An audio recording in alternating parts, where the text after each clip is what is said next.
에베소 3장 14절부터 21절.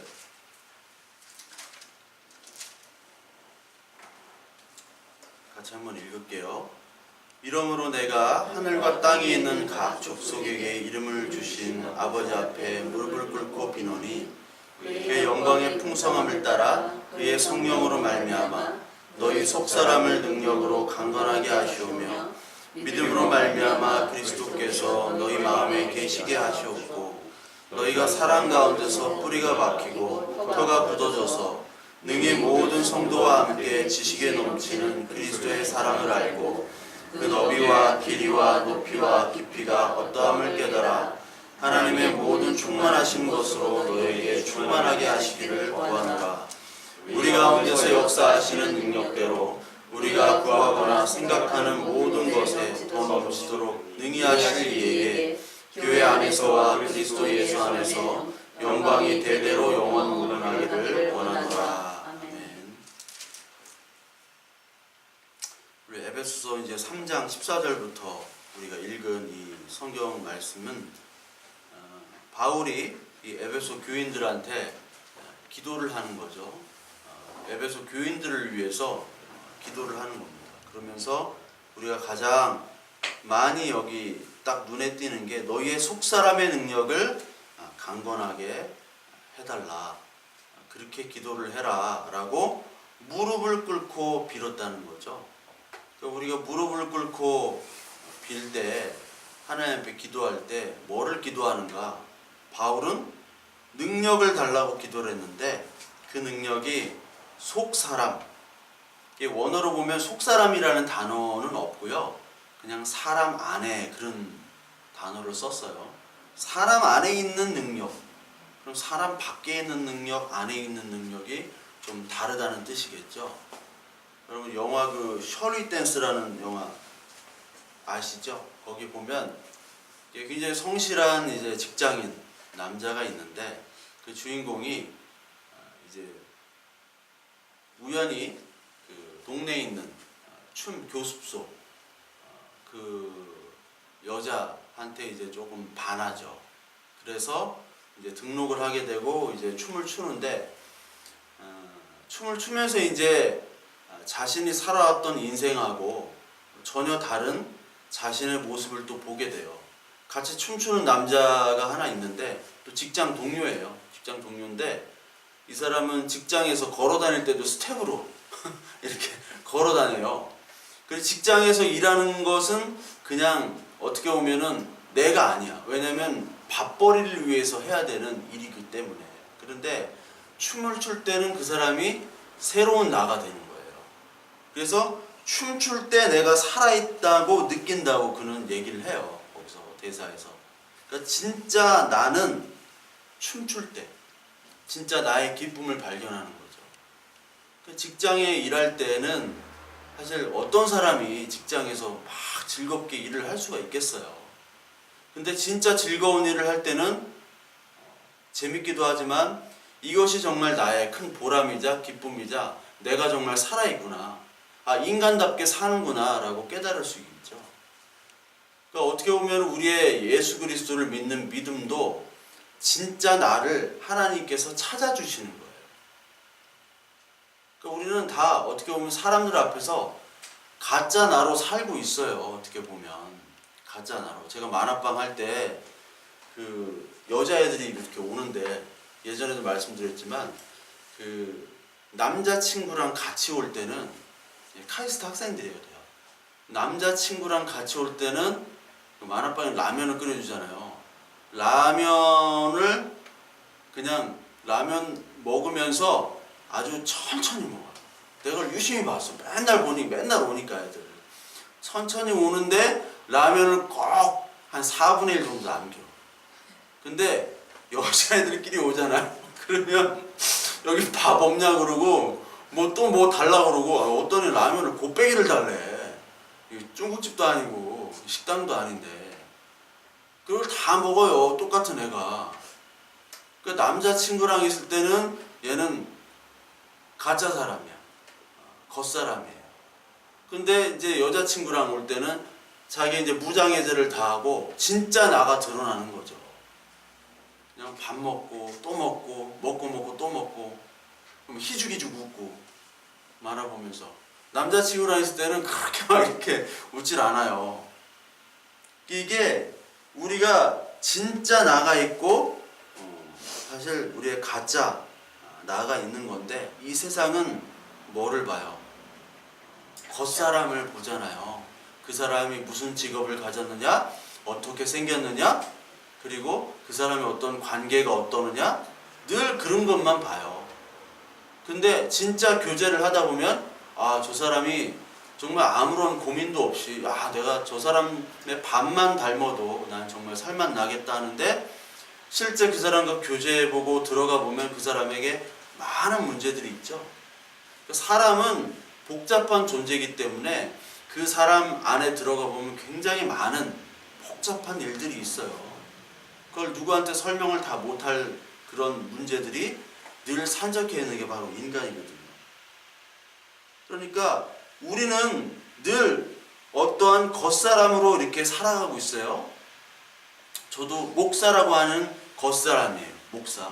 여러분들도 다 누구의 엄마이기도 하고 누구의 아빠이기도 하고 아들이기도 하고 직장 가면 뭐 어떤 직책이 있고 또 밖에 나가면 어떤 직책이 있지만 그거는 다 겉으로 표현되는 거지 진짜 내가 아무리 대통령이라고 할지라도 내가 나와 혼자 대면했을 때 나는 대통령이야 대통령님 이렇게 얘기 안 하잖아요. 야 너 이렇게 얘기하잖아요. 즉 마찬가지로 하나님 앞에서 우리가 섰을 때 어떠한 존재냐 그게 중요한 거겠죠. 하나님 앞에서 하나님 앞에서는 그냥 너일 뿐이에요. 하나님 앞에서 딱 갔을 때 하나님 내가 한 2만 명 목회했어요. 이렇게 자랑 못합니다. 그래? 2만 명 목회했어? 그러면 추석 때 명절날 선물 무지하게 받았겠다. 너 엄청나게 해먹었겠다. 그렇게 얘기하실 수 있어요. 안 그래요? 하나님은 뭘 물어보시겠어요? 내가 너를 사랑하는 거 아니? 모르겠는데요. 너는 나를 사랑하느냐? 베드로한테 물어봤잖아요. 예수님이 너는 나를 사랑하느냐? 딴 거 안 물어봤어요. 너는 나를 사랑하느냐? 예, 사랑합니다. 진짜 너는 나를 사랑하느냐? 3번 물어봤어요. 그러니까 베드로에게 무슨 그렇게 예수 그리스도에 대한 사랑이 있겠어요, 사실. 예? 배반하고 나니까 그때 깨달아진 거지. 깨달아져도 온전한 사랑으로까지는 안 가요. 근데 이 겉사람은 하나님이 나를 사랑하고 내가 하나님을 사랑하는가 이런 관계보다도 내가 얼마나 뭐를 했느냐에 중점을 가지고 있어요. 소유와 나의 행위에 중점을 가지고 있는 게 겉사람입니다. 그러니까 아무리 신앙생활을 한다고 해도 겉사람에만 머물러 있으면 내 행위가 자랑될 수밖에 없어요. 그러니까 겉사람이 두껍게 겉에 껍질이 두껍게 쌓여 있을수록 어떻게 보면 우리가 더 많이 헌신하기도 하고 그리고 더 봉사하기도 하고 이런 사람 더 하나님께 기도한다고 하는 사람들이 더 겉에 껍데기가 쌓여 있을 수 있어요. 그거를 예수 그리스도가 와서 깨러 오시는 거예요. 가장 예수님 세대 때 가장 그 껍데기가 두꺼웠던 사람들이 바로 바리새인들, 서기관들이었잖아요. 예수 그리스도는 그거를 깨야지만이 너는 나를 만날 수 있어. 계란에서 그 껍질을 아래서 깨고 나와야지만이. 그래서 엄마가 부리로 쪼고 또 안에선 새끼가 쪼고 했을 때 이게 만나는 거지. 그 껍질이 단단한 껍질이기 때문에 엄마가 해주지 않으면 안 돼요. 하나님이 해주셔야 돼요. 근데 그거를 거부하는 거예요. 왜? 그 알 자체, 그게 내 인생의 전부기 때문에. 내 인생의 전부라고 살아갔던 게 있잖아요. 누구는 자식이 전부야. 근데 자식이 전부였던 사람이 이제 나중에 자식이 말 안 듣고 말썽 피고 그러면 이제 깨닫게 되는 거죠. 지금도 자식이 우상이잖아요. 자식이. 어떤 사람은 돈이 우상, 어떤 사람은 자기가 가지고 있는 일이 우상이고 다 우상들이 있는데 그거를 하나님은 깨기 위해서 오신 거예요. 에베소서를 쓴 사람이 바울이잖아요. 지금 바울이 어디에 있다고 그랬죠? 에베소서 쓸 때? 감옥에 있다고 그랬어요. 감옥에 있는데 왜 감옥에 있겠어요? 복음 때문에 감옥에 있는 거죠. 잘 먹고 잘 살 수 있었는데, 존경받으면서 살 수 있었는데, 지금은 이단의 괴수라고 불려요. 바울이. 왜 그런 이단적인 예수 그리스도를 전하고 다니느냐. 그러면서 감옥에 갇혔고, 그리고 그때 이 바울이 이런 기도를 할 수 있는 것이 바로 하나님의 은혜인데, 그 전까지는 이런 기도를 할 수 없었죠. 그 전까지의 바울의 껍데기는 뭐였냐면 율법. 특히 이제 예수 그리스도께서 그 당시 시대 때는 율법이란 것이 있고 또 율법에 이제 추가된 것, 율법은 전체적인 것을 얘기하지만 율법에 추가된 미드라시라는 게 있어요. 그러니까 모세가 받았던 그 율법은 구약의 율법이잖아요. 근데 그 율법을 잘 지키기 위해서 유대인들이 또 만들었어. 그걸 미드라시라고 그래요. 미드라시. 그 미드라시에서 또 구체적으로 나온 게 탈무드라는 게 있고. 근데 그 미드라시가 뭐냐면 예수님께서 말씀하신 장로들의 유전. 성경에 보면 장로들의 유전을 너희들은 따르고 있구나 하는 게 미드라시예요. 율법을 더 잘 지키기 위해서 구체적으로 항목을 다시 세부적으로 만들었어요. 그러니까 그 만든 그 미드라시를 다 어떻게 지키냐. 그런데 바울은 다 지켰다고 했어요? 안 지켰다고 그랬어요? 다 내가 지켰다고 그랬어요. 그거를. 그러니까 이 사람은 보통 사람이 아니에요. 바울은. 한번 마음을 먹으면 그거를 다 지키는 사람이에요. 그러니까 피 한 방울 안 나오는 사람이에요. 바늘로 찔러도. 그러니까 예수 그리스도를 믿는 사람들을 그렇게 잡으러 다녔지. 기세 등등하게 막 잡으러 다녔던 사람이었어요. 바울이. 그런데 그게 다였던 사람에게 뭐가 와요? 하나님이 오잖아요. 그게 사도행전 9장이에요. 예수 그리스도가 그를 공격을 하는 거예요. 그의 껍데기를 공격하는 거예요. 껍데기를 공격해가지고 완전히 쳐버리죠. 그래서 예수 그리스도를 만난 다음에 이 바울이 눈이 안 보입니다. 눈이 안 보이고 3일 동안 먹지도 못하고 자지도 못했다고 그랬어요. 3일이 나오죠. 3일. 예수 그리스도께서 죽으셨다가 3일 만에 부활하죠. 그리고 요나 있죠. 요나가 물고기 뱃속에 며칠 있습니까? 3일 있습니다. 3일이라는 것은 우리에게 죽음과 부활을 나타내는 거예요. 3일 동안 먹거나 자지도 못했다. 그리고 눈이 안 보였다 하는 거는 먹지도 못하고 자지도 못하고 눈이 안 보이는 건 이게 죽은 거나 마찬가지죠. 내가 3일 동안 죽었다라는 거예요. 그러니까 하나님은 우리를 처음에 하나님 만나기 위해서는 죽여버립니다. 우리를. 하나님을 딱 만나는데 하나님 내가 은혜를 받았어요. 하나님을 만났다고 하는데 내가 성령 체험이라는 걸 했어. 성령 체험이라는 게 딴 게 아니에요. 하나님 믿어지는 게 성령 체험이에요. 그게 중생이고. 그런데 그 체험을 했다. 그게 뭐냐? 내가 죽는 거예요. 가짜 체험은 뭐냐면 내가 교회 갔는데 뭐가 되고 잘 되고 뭐가 기도했는데 다 되고 그건 어떻게 보면 가짜 체험일 수 있어요. 물론 그런 사람들도 있습니다. 그런데 그게 사실 같이 와요. 어떻게 보면 같이 와. 이게 동시에 같이 오는데 내가 잘 되는 것, 내가 볼 때 세상 사람들이 볼 때 잘 되는 것만 될 때 나중에는 하나님이 그걸 만들어 가세요. 안 되기도 했다가 하나님이 계속해서 우리를 만들어 가시는 거예요. 속 사람을 강건하게 만들어 가시는 거예요. 근데 대부분은 하나님이 우리를 죽여야지 되는 거예요. 안 죽이고 어떻게 하나님을 만날 수가 있겠어요? 안 죽이고. 그게 성경의 하나님의 진리인데. 그래서 우리의 겉사람, 내가 뭐를 가졌고 뭐를 하고 이런 것들을 다 없애버리는 거예요. 아, 그게 최고인 줄 알았는데 그게 아무것도 소용없게 만들어버려요. 우리가 어린 자녀가 아프거나 아니면 아플 때는 괜찮아. 그냥 병원 가면 되는데 정말 심각한 뭐 백혈병이라든지 아니면 소아암이라든지 저도 이제 신경외과에서 오래 있어 봐가지고 간병 때문에 신경외과에서 1년 넘게 1년 반이나 있었기 때문에 거기를 보면 아이들이 이 뇌종양으로 많이 와요. 뇌종양에는 뇌수준 다 신경외과니까. 그 뇌에 암이 생긴 거예요. 애들이 조그마한 애들이 그때 부모가 내가 어디 사장인데 내가 회장이야. 내가 뭐 무슨 장관이야. 그게 무슨 소용이 있겠어요. 의사한테 매달리는 거야. 선생님 어떻게 좀 안 되냐고. 의사가 우리도 사실 방법이 없습니다. 그 죽고 사는 게 정말 하나님이 병원 가면 알아요. 이게 죽고 사는 게 하나님의 뜻이구나.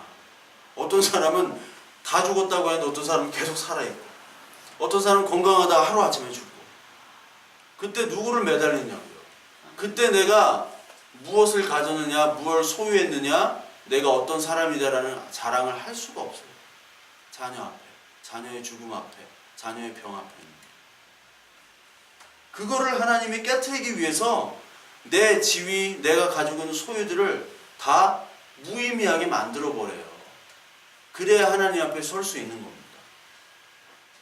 그래서 갈라디아서 2장 20절에 내가 사는 것이 아니라 내 안에 그리스도께서 사신다고 얘기했잖아요. 이게 고백이 되면 이게 고백이 되어져야 돼요. 이게 고백이 안 되고 그냥 왔다 갔다 그냥 예배한다고 아무 소용이 없어요. 이 고백이 될 때 고린도후서 5장 17절 말씀이 고백이 되는 거예요. 고린도후서 5장 17절 볼까요? 고린도후서 5장 17절이 껍데기가 이제 다 사라지고 새 생명이 태어나는 겁니다. 5장 17절에 보면 그런즉 누구든지 그리스도 안에 있으면 새로운 피조물이라 이전 것은 지나갔으니 보라 새 것이 되었도다. 이거 교회에서 참 암송 많이 했는데 이거 암송 못하면 밥도 못 먹고 수련해가지고 그런즉 누구든지예요.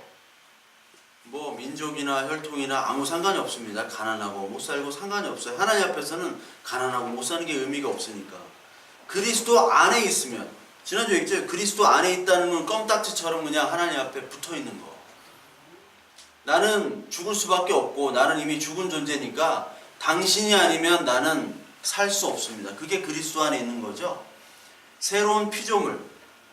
그러니까 그리스도 안에 있으면 새롭게 태어난 피조물이고 밖에 있으면 그리스도 밖에 있는 생명이 아니라는 거예요. 존재가 아니라는 거예요. 그러니까 존재라는 건 그리스도 안에 있느냐 밖에 있느냐. 그러니까 그리스도 만나기 전까지는 사는 게 아니라 죽었다 그걸 얘기하는 거죠. 에베소 2장 우리 3장을 보지만 에베소 2장에 1절에 그는 허물과 죄로 죽었던 너희를 살리셨도다. 죽었더니예요. 이게 여기서도 완전히 된 그 과거로 쓰였잖아요. 우리 한글로. 근데 헬라어로도 봐도 완료형이에요. 이게 딱 그냥 끝난 거예요. 죽은 거예요. 우리는 앞으로 죽을 게 아니라 그리스도 밖에 있으면 죽었던 자다. 죽은 자다라고 얘기하는 거잖아요. 그래서 뭐 목사님 많이 설명을 했잖아요. 뭐 나무를 자르든지 꽃꽂이를 잘랐을 때 꽃꽂이가 물에 꽂혀 있을 때는 살잖아요. 한시적으로 산 거지 이거를 뿌리로부터 다 절단이 되는데 이거를 산꽃이라고 할 수 있느냐. 뭐 그런 얘기 많이 들으셨죠? 저도 하도 많이 들어가지고 이 본문 할 때 이제 또 그 본문의 예를 또 들지 않을까 하면 어떤 분은 또 계속해서 들어오죠. 이 본문을 예를. 하여튼 우리는 죽은 자예요. 죽은 자기 때문에 예수 그리스도와 만나기 전까지는 생명이 아니에요. 그러니까 그 꽃의 이름을 부르기 전까지는 생명이 아니듯이 꽃이 아니듯이 예수 그리스도가 하나님이 우리를 불러서 택할 때만이 내가 살아있는 것이지 아니면 다 죽는 거예요. 우리가 여러분들 지나가다 보면 닭장 있죠, 닭장. 닭장 차가 이렇게 지나가면 우리가 무슨 생각을 하겠어요? 야, 쟤네들 이제 죽으러 가는구나. 아유, 불쌍하다. 닭은 금방 죽어.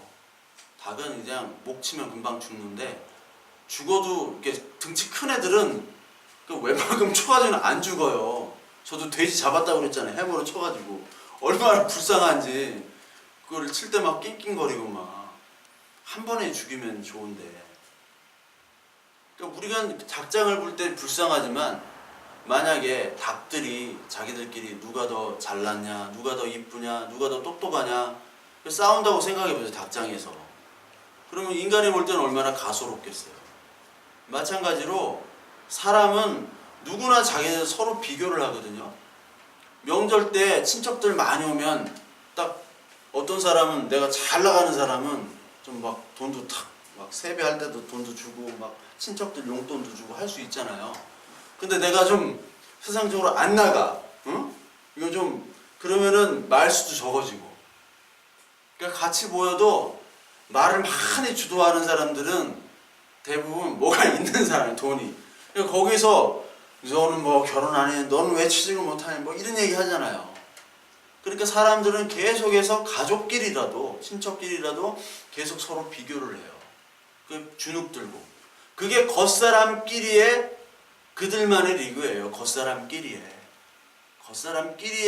계속해서 대화해요. 그런데 하나님은 그 겉사람을 안 본다니까. 닭처럼 보는 거예요. 하나님은 닭처럼, 야, 쟤 그렇게 자랑하고 누가 이쁘다 하는데 너 죽으러 가잖아. 아니, 넌 죽었던 존재잖아. 그게 바로 하나님의 말씀이에요. 근데 우리는 그 하나님의 말씀을 딱 받으면 그게 이제 깨져야 돼. 껍데기가 깨져야 돼. 근데 안 깨지고 있다면 아직까지 그 사람은 성령 침투가 안 된 거야. 성령 하나님이 그를 주장하셔서 만지셔야지 그게 깨지게 되는데 안 깨지는 거야. 너 안 깨져? 그 하나님이 너 안 깨져? 그래. 그때 나의 아킬레스건을 하나님이 치십니다. 저도 그랬고, 저도 머리카락부터 날라갔잖아요. 내 자랑이 머리카락이었어. 나는 왜 이렇게 머리숱이 많을까? 안 믿잖아. 권은이 옛날 사진 봤지? 여기 이마선이 여기였어요. 안 믿어. 이마선이 여기였다니까. 나는 이마가 좀 넓었으면 좋겠어. 근데 지금은 세수를 여기까지 예. 나는 왜 이마가 이렇게 좁을까? 나는 왜 머리에 바람이 안 들어갈까? 바람이 안 들어갈까? 머리를 또 곱슬이야. 나 예전에는 내 머리카락을 빠진 적을 못 봤어. 머리 감으면 그래도 몇 가지는 빠지잖아요. 빠지질 않아가지고 이 머리카락 좀 어떻게 했으면 좋겠다. 답답해. 막 너무 덥고. 하나님이 내 그 기도를 들으셨는데 그냥 한 번에 날아가게 해야 돼요. 그 무장공비 침투 때 그냥 한 번에 날아가게 해요. 그 깎는 우리 그 일병인가 상병이 일병이었는데 막 놀랬어. 막 내가 그때 첫 고참이었는데 놀랬어. 아니 어떻게 머리가 이상해졌다고. 옛날엔 바리깡이 씹혀가지고 나를 이제 안 깎으려고 그랬거든요. 나만 깎으면 바리깡이 고장이 나. 하도 이게 철수세미 같아가지고. 근데 바리깡이 그냥 슉슉 지나가. 그게 한 달 만에, 두 달 만에 그렇게 되는 일이에요. 한두 달 만에. 그러니까 내가 그때 알았죠. 아, 한두 달 만에 이렇게 될 수도 있구나, 몸이. 그러니까 우리 몸이 아무리 건강해도 하나님이 공격하면 우리가 바로 죽을 수가 있어요. 진짜. 어떻게 될지를 몰라요. 그러니까 우리는 항상 하나님 앞에 살아야 되는 거예요. 그게 생명인데 우리는 모르고 지잘났다고 막 사는 거예요. 그래서 여기 속 사람의 능력을 강건하게 하는 게 하나님의 일인데 우리 인간의 일은 뭐예요? 겉 사람의 능력을 좋아하잖아요. 영화 그 레이더스 영화 알죠? 몰라요? 인디아나 존스라고 하면 알죠? 인디아나 존스 첫 번째 레이더스에 보면 레이더스 제목이 레이더스 오브 더 로스트 아크예요. 잃어버린 법궤를 찾아서 거기 보면 구약에 나오는 법궤 있잖아요. 그거를 나치가 이렇게 해가지고 그 법궤 뚜껑을 열어버리잖아요. 그걸 능력을 가지려고. 그럼 제사장 복장으로 나와요. 그 나치가 뭐 제사장 복장 엉터리더라고 보니까 엉터리. 근데 그 보석은 몇 개 박았어 여기다. 그걸 해가지고 뚜껑을 여는데 언약궤를 보라고 했어요? 보지 말라고 그랬어요? 보지 말라고 그랬죠. 보면 다 죽는다고 그랬죠. 근데 뚜껑을 여니까 나치들은 다 죽어요. 그때 그 해리슨 포드가 인디아나 존스가 눈 가리라고 그랬어. 저거 열리면 죽는다고. 그래서 열리고서 이제 다 죽거든. 다 죽는 걸로 나오는데 언약궤가 왜 하나님이 열지 말라고 했겠어요? 언약궤를 그냥 열지 말라고. 언약궤는 그 안에 뭐가 있죠? 십계명 돌판이 있고, 그리고 만나가 있고, 아론의 쌍난 지팡이 여기 있어요. 근데 요 세 개를 보면 하나님이 우리에게 주신 은혜의 모습이거든요. 그런데 동시에 왜 하나님이 은혜를 주셨겠어요? 우리 인간이 죄가 많아서. 우리 한화 이글스, 우리가 응원하는 한화 이글스 8회 말에 죄가 많아 하잖아. 죄가 많아. 최강 하나를 다 이제 죄가 많아로 이렇게 하는데, 우리 인간은 죄투성이에요. 십계명을 모세가 받으러 갔을 때 그 사람들이 그 밑에서 잔치했죠. 금송아지 가지고. 그래서 십계명을 돌판을 깨버렸잖아요. 모세가. 그 십계명의 돌판은 바로 인간의 죄악이에요. 하나님이 아무리 이렇게 해도 너희들은 하나님을 따르지 않는구나. 불순종의 자녀들이구나. 라는 걸 보여주시는 거예요. 아론의 쌍난 지팡이는 뭐예요? 아론의 쌍난 지팡이는 아론의 지팡이만 쌍이 나거든요. 하나님이 아론을 택했는데 다른 사람들, 다른 지파의 지도자들도 아론만 하나님이 택한 사람이야. 우리도 하나님이 택한 사람인데 해가지고 아론에게 대든 거예요. 모세에게도 대들고. 그러니까 하나님이 지팡이 다 가져와 해가지고 지팡이에 딱 가져왔는데 아론 지팡이에만 생명의 싹이 나는 거예요. 그러니까 내가 아론에게만 생명을 줬다 이거죠. 사람들은 아론에게 하나님이 주신 그 말씀들을 거부하는 거예요. 내가 최고인데 네 아론만도 하나님의 자녀야? 그리고 만나 어땠어요? 만나는 하나님의 은혜잖아요. 광야에 먹을 게 없잖아요. 먹을 게 없는데 만나를 주셨는데 사람들이 만나를 토요일날, 그러니까 우리 식으로 얘기하자면 토요일날 2배를 주셨잖아요. 안식일.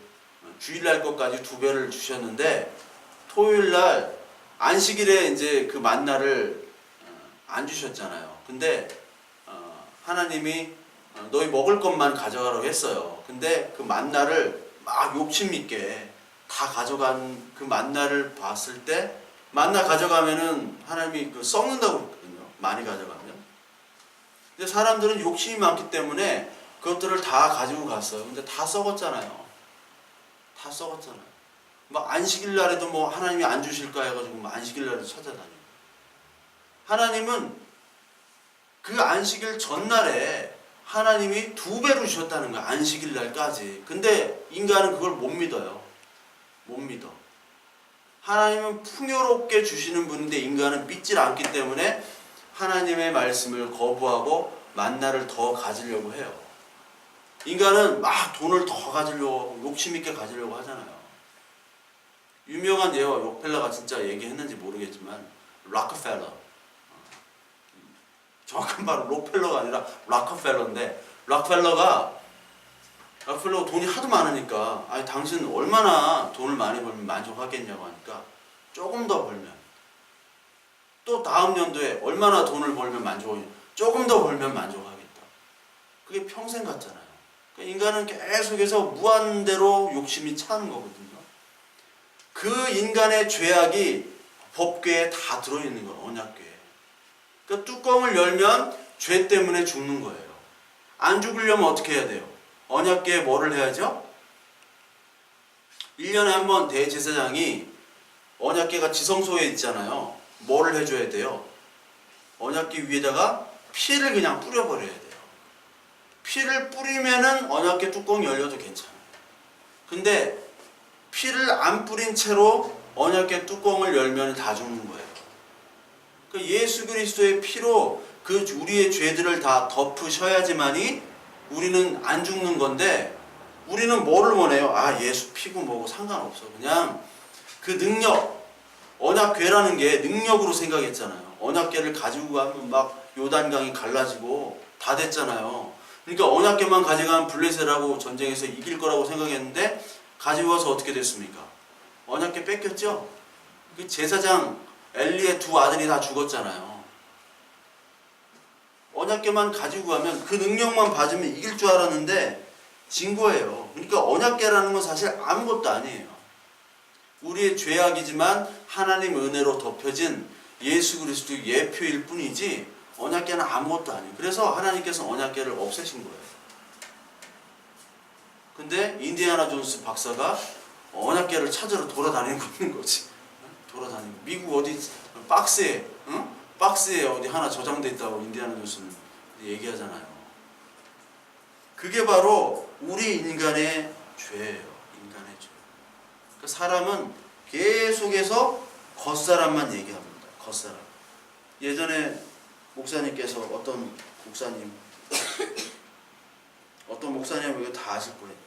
어떤 목사님 기도가 참 너무 인상적이어가지고 앞에 나오셔가지고 딴 교회는 의사도 몇십 명이 있고 변호사도 몇십 명이 있고 공무원도 몇십 명이 있는데 우리 교회는 의사 변호사는커녕 공무원도 하나 없습니다.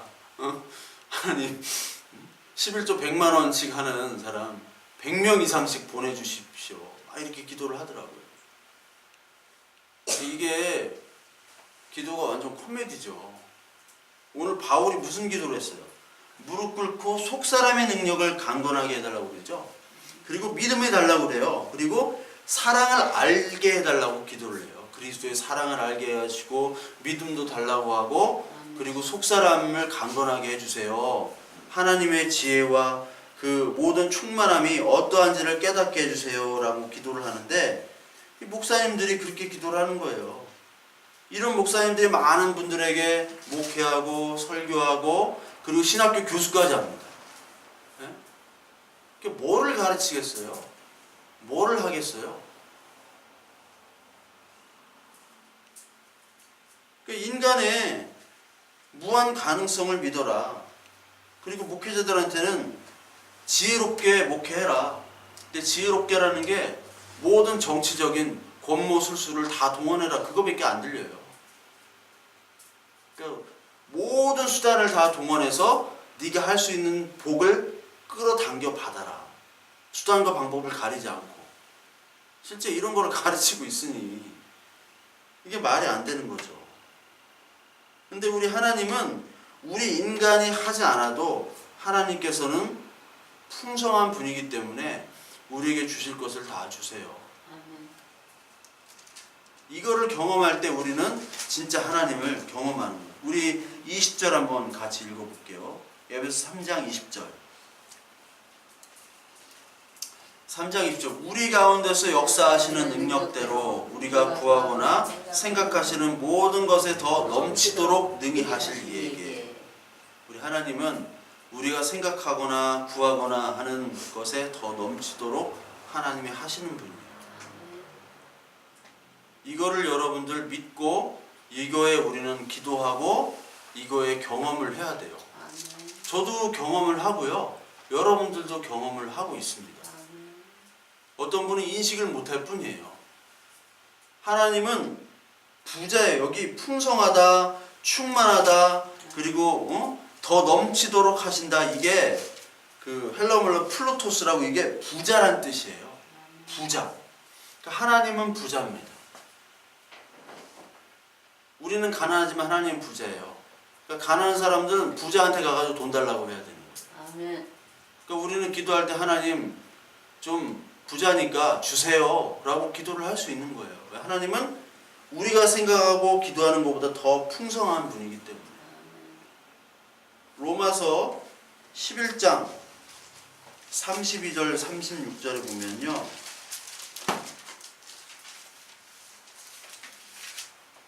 이게 있어요. 하나님이 모든 사람을 순종하지 아니하는 가운데 가두어 두심은 모든 사람에게 긍휼을 베풀라 하심이라. 깊도다 하나님의 지혜와 지식의 풍성함이요 그의 판단은 헤아리지 못할 것이며 그의 길은 찾지 못할 것이로다. 누가 주의 마음을 알겠느냐? 누가 그의 모사가 되었느냐? 누가 주께 먼저 드려서 갚으심을 받겠느냐? 이는 만물이 주에게서 나오고 주로 말미암고 주에게로 돌아감이라. 그에게 영광이 세세 있을지어다. 아멘. 하나님이 모든 것의 주인이기 때문에 모든 만물은 하나님으로부터 나오고 하나님께로 돌아가는 거예요. 이게 하나님의 풍성함인데, 하나님은 지혜와 지식도 풍성하다고 그랬죠. 오늘 에베소 3장에 능히 모든 성도와 함께 지식에 넘쳐 그리스도의 사랑을 알고 그 너비와 길이와 높이와 깊이가 어떠함을 깨달아 하나님 모든 충만하신 것으로 너에게 충만하게 하시는 것을 구하노라 라고 얘기했어요.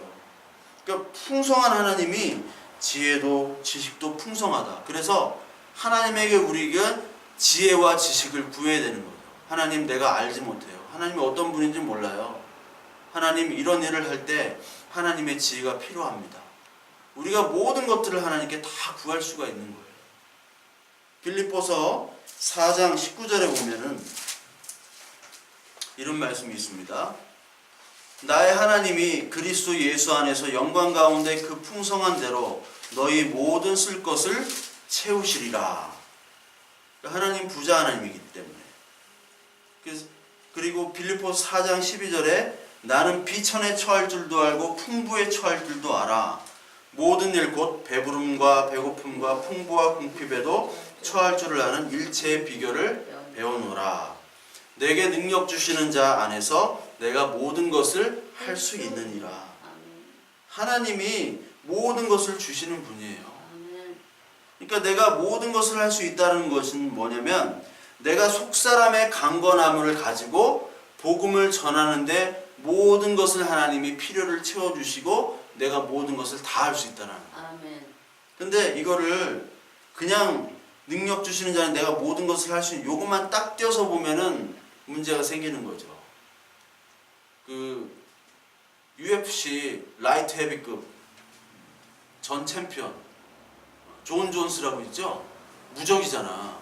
근데 하도 약물을 빨아가지고 이렇게 맨날 KO로 이기는데, 존 존스는 그 빤스에다가 항상 빌립보서 4장 13절을 붙이고 다녀요. 한번 나중에 보세요. 빌립보서 4장 13절을 빤스에다 두르고 다녀. 모든 것을 할 수 있느니라. 기독교인이에요. 근데 약물을 너무 많이 해가지고 지금 박탈됐죠? 타이틀이. 챔피언 타이틀이 박탈됐는데 뭐 이길 수가 없어 걔를.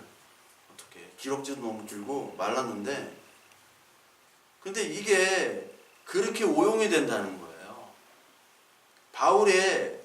그럼 바울이 막 부자도 되고 잘 나가고 그랬어야 되는데, 바울의 최종 목적지는 뭐예요? 내가 하나님과 그리스도 안에 살기 때문에 내가 복음을 전해야 되는데 내 힘으로 할 수가 없어요. 복음 전하다 두드려 맞고 도망다니고 막 40명이 자기를 죽이려고 도망다니는데 그거 어떡하겠어요? 내 힘으로 할 수 없는 거거든. 내가 힘이 안 나도 자식이 막 이렇게 잘하면 내가 힘이 나거든요. 그러니까 내가 아무리 못 살고 힘들어도 자식이 맨날 1등하고 말도 잘 듣고 맨날 칭찬받고 하면 힘이 나잖아. 일터에서도. 그러니까 자식 힘으로 나중에 사는 거예요. 그러니까 나이가 좀 드시면 이제 자식 자랑을 하잖아. 막 누구 자랑하잖아.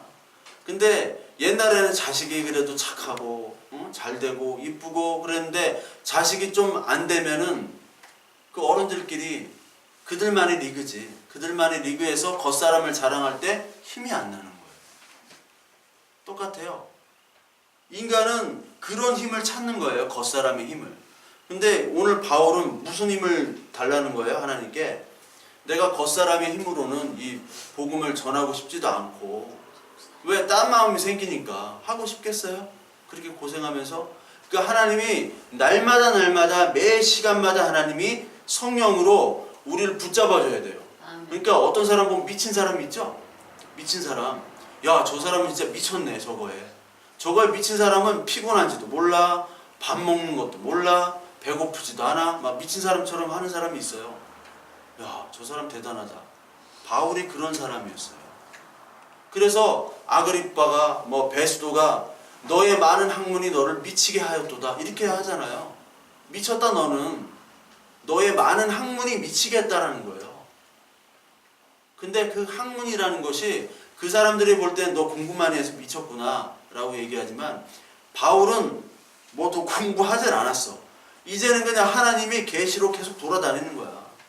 하나님 내가 아시아에게 복음을 전해야 되겠습니다라고 아시아 지금의 터키 지방으로 가려고 할 때 하나님께서 성령으로 보여주시죠. 꿈으로 보여주셨잖아요. 너 아시아로 가지 말고 야 유럽 건너가. 빌립보로 건너가. 그래서 유럽으로 건너갔잖아요. 자기가 건너고 싶어서 건너온 게 아니에요. 하나님이 가라고 환상 계시를 주셨어요. 그래서 가게 한 거예요.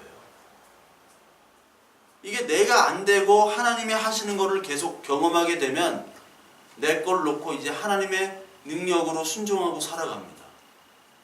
근데 거기서 능력이 나오는 거예요.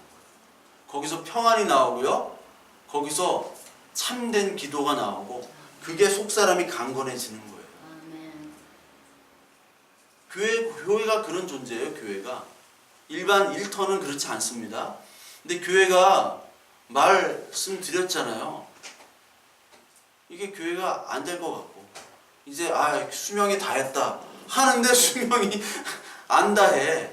다 꺼졌다고 생각하는데 다시 살아나요. 희한한 거예요. 교회는. 되게 웃겨. 교회 재정 보는 분들마다 다 무슨 얘기를 하냐면 헌금이 안 나와. 근데 연말 결산하면 남아. 예? 교회가 그런 거예요. 이상하다? 왜 그렇지? 왜 그런 걸까?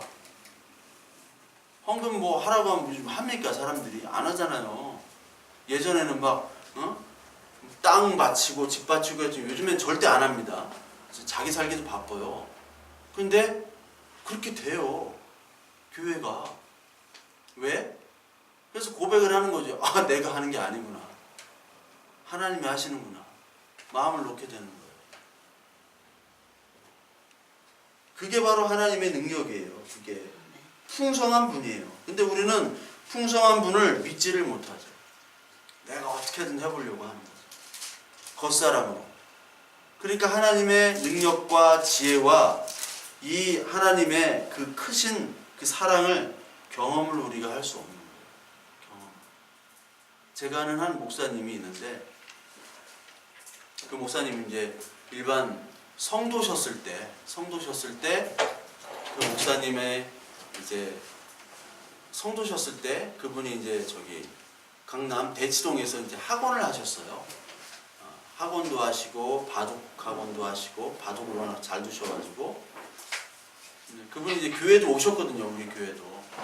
근데 그분이 작은 교회였는데 그 미국에서 이렇게 그 옛날에 청년 때 그 자기 은혜를 받았던 목사님이 미국에 계시다가 이제 잠실에 오셔가지고 개척을 하셨는데 그분이 거기를 따라가신 거예요.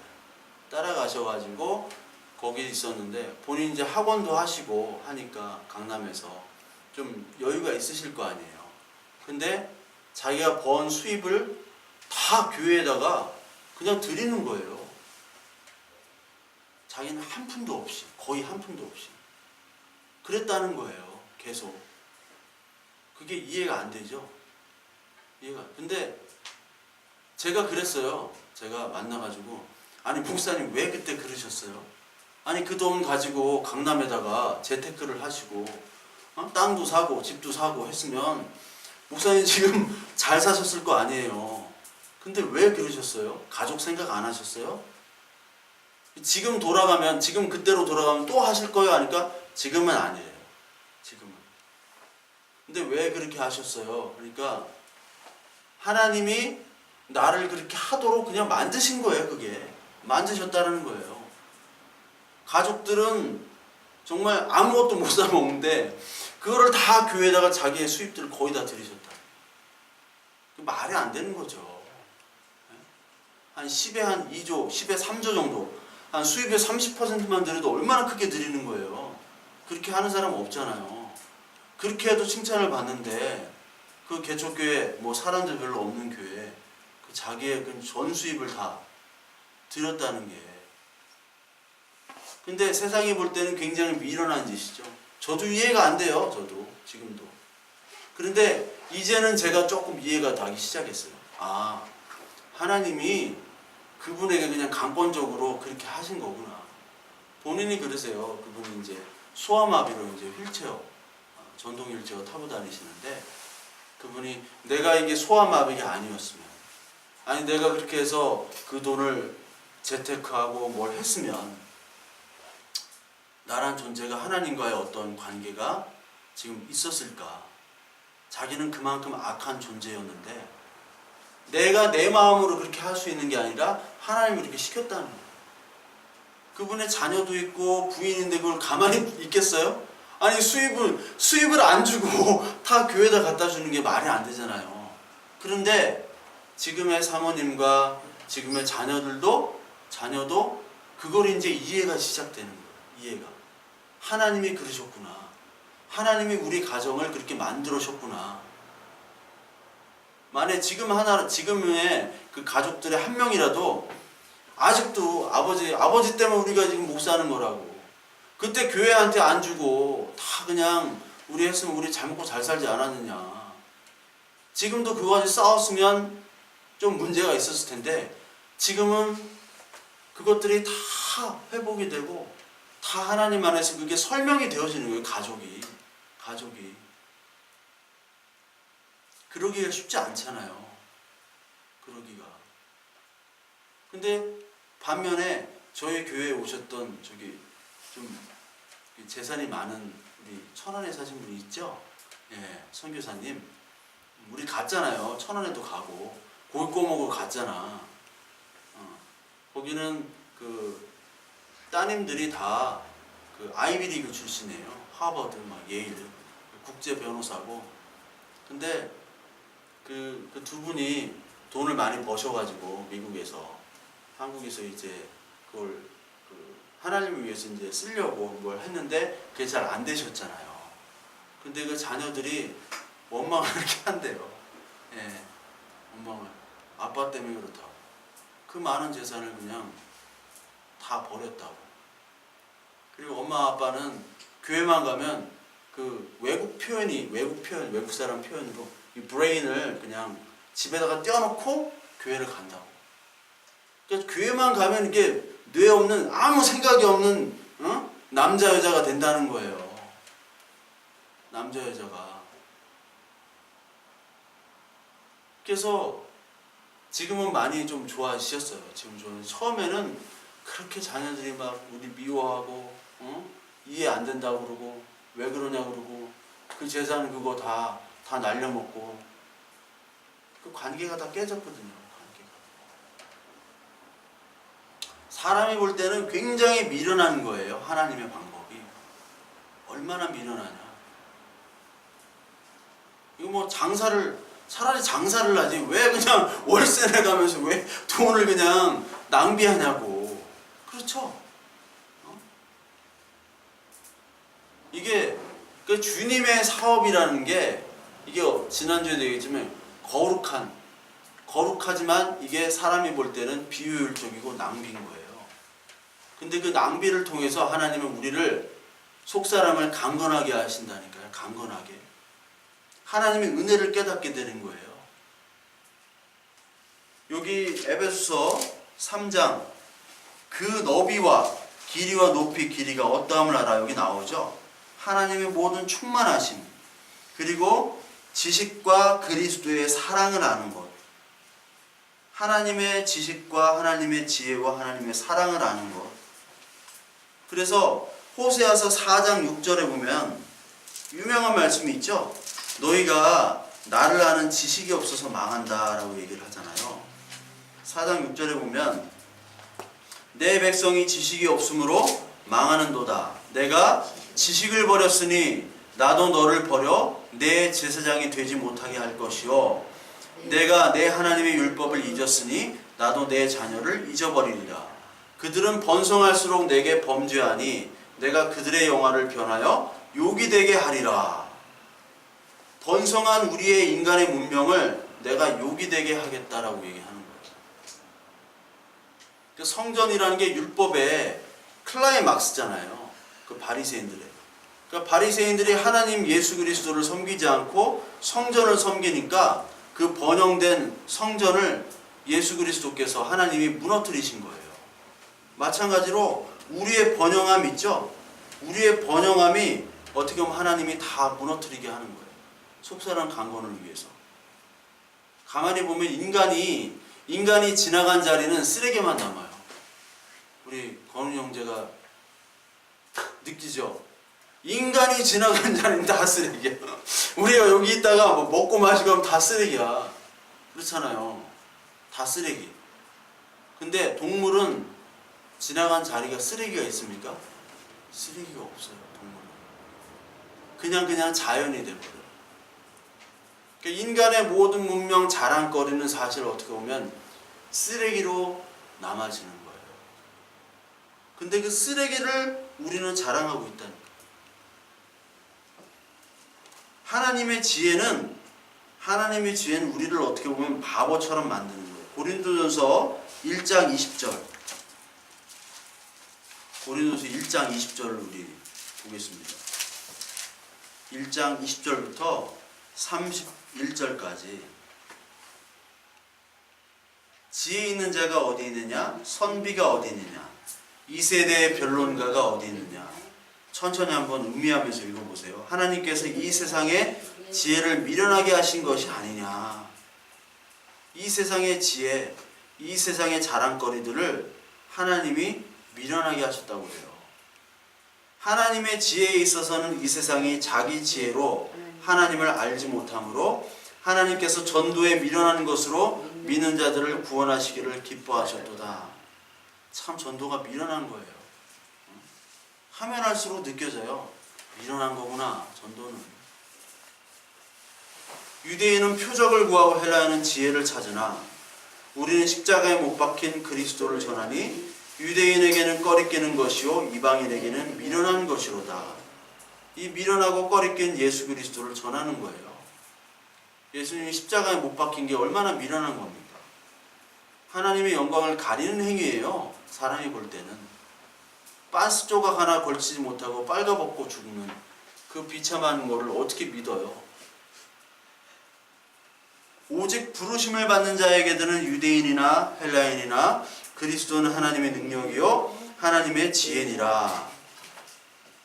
능력이고 지혜인데 이 능력과 지혜가 사람들에게는 미련하고 찌질하고 바보 같고 꺼리끼는 거예요. 그러니까 인간의 지혜를 볼 때는 절대로 하나님을 믿을 수 없는 거죠. 그러나 하나님의 어리석음이 사람보다 지혜롭고 하나님의 약하심이 사람보다 강하니라. 형제들아 너희를 부르심을 보라. 육체를 따라 지혜로운 자가 많지 아니하며 능한 자가 많지 아니하며 문벌 좋은 자가 많지 아니하는도다. 그러나 하나님께서 세상에 미련한 것들을 택하사 지혜 있는 자들을 부끄럽게 하시려고 세상에 약한 것들을 택하사 강한 것들을 부끄럽게 하시려 하며 하나님께서 세상에 천한 것들과 멸시받는 것들과 없는 것들을 택하사 있는 것들을 폐하려 하시나니 이는 아무 육체도 하나님 앞에서 자랑하지 못하게 하려 함이라. 너희는 하나님으로부터 나서 그리스도 예수 안에 있고 예수는 하나님으로부터 나와서 우리에게 지혜와 의로움과 거룩함과 구원함이 되셨으니 기록된 바 자랑하는 자는 주 안에서 자랑하라 함과 같게 하려 함이라.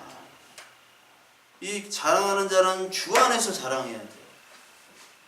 우리의 지혜가 아니라 하나님의 지혜. 하나님이 우리를 어리석지만 내가 어리석은 그런 바보같이 그 목사님처럼 재테크 모두 못하고 그걸 다 들여놓고 지금 이렇게 살지만 하나님이 우리를 지혜롭게 하나님의 지혜를 얻도록 하기 위한 하나님의 강권적인 역사였다라고 그 하나님을 자랑하는 그 자리가 바로 지혜로운 자리라는 거예요. 그거를 모르고 회상 사람들이 교회 다닌다고 하면서 추석에 모여가지고 야 너 결혼했어? 너 아직도 출입 못하냐? 너 뭐하는 놈이냐? 어? 너 그렇게 교회 안 나가니까 그런다. 뭐 맨날 그런 거 너 잘 나가는 사람 야 힘들지? 야 그래 공직에 있으니까 얼마나 힘드니? 응? 서로 이렇게 얘기한다는 것 자체가 그건 하나님의 관계없는 얘기를 하는 거잖아요. 그리스도인으로서 모이면 우리는 그 다른 우리가 달고 있는 세상 사람들이 주어지는 그 계급장, 그건 아무 소용이 없는 거예요. 그게 이제 그리스도인이 되어가는 거예요. 그게 무슨 소용이 있습니까? 하나님 앞에서. 아까도 얘기했듯이 자식 죽어가는데 내가 얼마나 재산을 가졌는지, 내가 어떤 지위에 있는지 무슨 소용이 있어요? 자식이 죽어가는데. 의사한테 매달리는 거고 다른 어떤 존재한테 매달리는 거죠. 마찬가지로 하나님이 자기가 가장 귀한 것들을, 자기가 가장 지혜롭게 여기는 것들을 하나님이 다 거둬 가시는 거예요. 그때 하나님을 붙잡을 수 있는 정말 속사람, 그 강건함을 하나님이 주어주시는 겁니다. 그게 하나님의 지혜예요. 그게 인간의 지혜로는 절대로 느낄 수도 없고 알 수도 없고 체험할 수도 없는. 그래서 저와 여러분들은 어떻게 보면 바보처럼 살아야 돼요. 난 참 바보처럼 살았군요. 예수 그리스도 바보였잖아요. 제자들 바보였어요. 왜 이렇게 죽어? 네?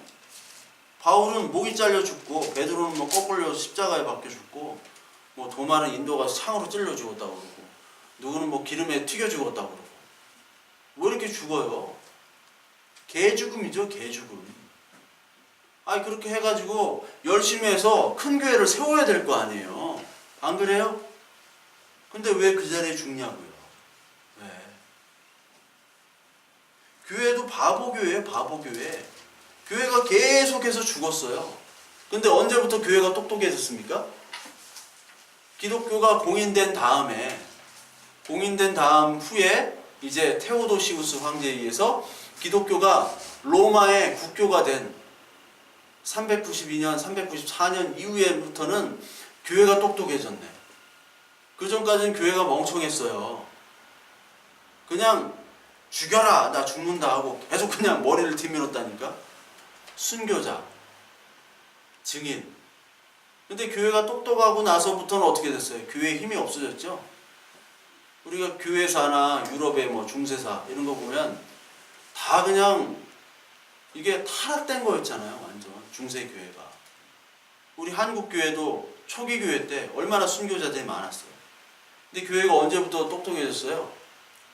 60년대, 70년대, 80년대 똑똑해지고 옛날엔 다 천막 쳐놓고 가만히 깔아놓고 그랬다고 하잖아요. 근데 지금 교회에 그냥 강남에 가면 3천억짜리 교회가 있잖아요. 3천억짜리 교회. 교회가 3천억이에요. 3천억. 건물이. 그런 교회에 사실 얼마나 좋아요. 그 3천억짜리 교회에 저랑 친한 저랑 룸메이트였던 또 동기 목사가 있어요. 3천원짜리 교회. 그 친구 보면 부러워 죽겠어. 페북에 보면 형 오늘 이번 주에는 아프리카로 가요. 야 돈은 교회에서 다 대주지. 당연하죠. 이번에 유럽으로 가요. 뭐 해외 선교국이래. 참 부럽다. 거기 가보니까 사무실도 대기업 같아. 막 강남 대로가 딱 보이고 예술의 전당이 딱 앞에 보이고 막 11층이야. 막. 너무 좋더라고. 얼마나 좋아요. 근데 그렇게 좋고 똑똑하고 지혜롭고 멋있고 한데 그러면 그럴수록 하나님을 의지하지 않을 것 같아요. 저 같으면. 하나님 의지를 하고 싶어도 못해. 지금에 있는 저도 지금 이렇게 하는 게 하나님의 은혜가 내게 족하다. 하나님 늘 말씀하니 은혜가 족하다. 그러니까 여러분들이, 저와 여러분들은 계속 이것들을 체험하고 가는 거예요. 이게 지금은 하나님이 주시는, 하나님 뭐 지혜, 하나님 뭐 언제 나한테 사랑을 줘. 그리스도의 사랑 몰라. 이게 너비와 길이와 높이 모르겠어. 지금 사는 거 죽겠어. 지금 취직도 안 되고 힘들고 자식은 말 안 듣고 몸은 아프고 결혼도 못 하고 이거 막 쓰레기만 맨날 치워야겠고 답도 안 나오고 쉬지도 못하고 근데 여러분 이게 한 번에 알 수 있는 건 아니에요. 저도 지금 이만큼 알고 계속 알아가는 거예요. 근데 사람들은요 이것들도 생각 못하고 그냥 열심히 그냥 세상살이 하다가 어느 순간에 그냥 죽는 거예요. 어느 순간에. 그게 정말 불쌍한 거예요. 그냥 세상살이 하다가 그냥 죽는 거예요. 하나님에 대한 생각, 내가 왜 사는지, 나의 존재, 가치 이런 거에 대해 생각할 여유가 없어 사람들이. 여유가 없이 그냥 살다가 오늘 살고 또 내일 살고 살다가 그냥 죽는 거예요. 그게 정말 어떻게 보면 인간으로서 비참한 죽음입니다. 근데 하나님이 그렇게 살던 우리를 그렇게 살아왔잖아요. 우리들 그렇게 살던 우리를 하나님의 지혜와 사랑으로 우리를 끄집어냈다. 이게 여러분들 이제 계속해서 느껴지시고 아 이게 지혜구나. 이 미련한 것이 하나님의 지혜구나. 이 어리석은 것이 하나님의 사랑이구나. 그걸 여러분들이 뭐 이거 말로 체험할 수는 없는 거예요. 우리 주한이 사랑스럽지만 우리 조카도 옛날에 사랑스러웠는데 어제 뒤지게 팼어. 막. 얘는 말을 안 들어. 지 위에 사람이 없어요. 그래 뒤지게 팼어. 그러니까 막 울고 막 그냥 막 때린다고 막 달라들고 나를 막 주한이도 그럴 거야. 그때 이제 그럴수록 이제 하나님의 사랑이 느껴지고 이 새끼 좀 뒤지게 패야 되는데 패고서도 마음이 안 좋잖아요. 그게 하나님의 마음이고 지혜고 이제 갖가지 일들이 계속해서 우리에게 펼쳐질 텐데 그걸 통해서 우리는 말씀의 정답이 다 있어. 이 말씀과 그 현실이 같이 딱 이게 교차할 때가 있어요. 그 만날 때 하나님의 사랑과 하나님의 지혜와 하나님의 인도하심이 느껴지게 되는 거예요. 아멘. 그러면서 계속 우리의 속사람은 강건하게 지어질 겁니다. 아멘. 그게 바로 성령 안에서 하나님이 거하실 처소가 되기 위해서 그리스도 예수 안에서 함께 지어져 가는 거고요. 이게 바로 속사람의 능력으로 우리가 살게 되는 것이 될 거예요. 그래서 이제 추석 때 이제 다 모이잖아요. 다 모였을 때 또 누구는 자랑하고 누구는 뭐 또 이렇게 그런 것 때문에 또 안 간다 그러잖아요. 그 모임에 가정모임 때 안 가는데 그런 것과 상관없이 우리는 하나님의 자녀고 하나님의 풍성한 은혜와 지혜를 가지고 사는 사람이다.